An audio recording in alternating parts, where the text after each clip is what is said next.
दोस्तों, सपने कौन नहीं देखता।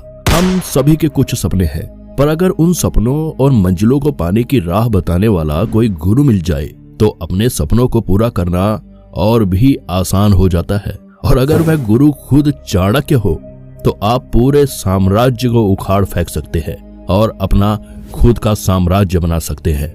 और मैं यहाँ कोई मोटिवेशनल कोर्स नहीं पढ़ा रहा हूँ, बल्कि सच्चाई बता रहा हूँ, क्योंकि यह बात सच में भारत के प्राचीन इतिहास में हुई है। मौर्य साम्राज्य की स्थापना के पीछे भी कुछ इसी तरह की वजह थी। चंद्रगुप्त मौर्य और चाणक्य ने एक साथ मिलकर उस समय कई सौ सालों से भारत पर शासन कर रहे दुनिया के सबसे ताकतवर और बड़े साम्राज्य में से एक मगध साम्राज्य को हराकर पूरे अखंड भारत पर अपना साम्राज्य बना लिया था। तो दोस्तों, आज की इस वीडियो में मैं आपको मौर्य साम्राज्य और उसके इतिहास के बारे में बताने वाला हूं। आपको बता दूं कि 300 BC में मौर्य साम्राज्य की स्थापना से पहले भारत और उसके आसपास के देशों में मगध राजवंश का शासन था। उस समय मगध साम्राज्य इतना ताकतवर था कि जब प्राचीन भारत के पश्चिमी देशों से आए सिकंदर ने लाखों सैनिकों के साथ आक्रमण करने की सोची तो वह भारत के उत्तर पश्चिमी हिस्से पर कई महीनों तक बैठकर सोचता रहा और अंततः भारत के मगध साम्राज्य के राजाओं और उनकी सेना से डरकर अपने देश वापस लौट गया। लेकिन भारत की मिट्टी से जन्मे चंद्रगुप्त मौर्य ने चाणक्य से मिली शिक्षा और राजनीति के दम पर मगध साम्राज्य के राजा को हराकर चंद्रगुप्त मौर्य ने भारत के मौर्य साम्राज्य की स्थापना कर दी।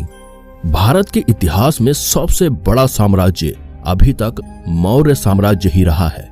और सिर्फ बड़ा ही नहीं, प्राचीन भारत में मौर्य साम्राज्य दुनिया के सबसे ताकतवर साम्राज्य में से भी एक था। चलिए मौर्य साम्राज्य के इतिहास को थोड़ा डिटेल में समझते हैं। मौर्य साम्राज्य के बारे में सबसे ज्यादा हमें 300 BC से 150 BC के बीच लिखे गए दस्तावेजों और किताबों से पता चलता है, जिसमें कुछ मुख्य किताबें कौटिल्य का अर्थशास्त्र, मेगास्थनीज का इंडिका, विशाखादत्त का कृत मुद्रा राक्षस है। इसके अलावा बौद्ध ग्रंथ और जैन धर्म के धार्मिक दस्तावेजों में भी हमें मौर्य साम्राज्य और मौर्य साम्राज्य के राजाओं के बारे में काफी कुछ जानने को मिलता है।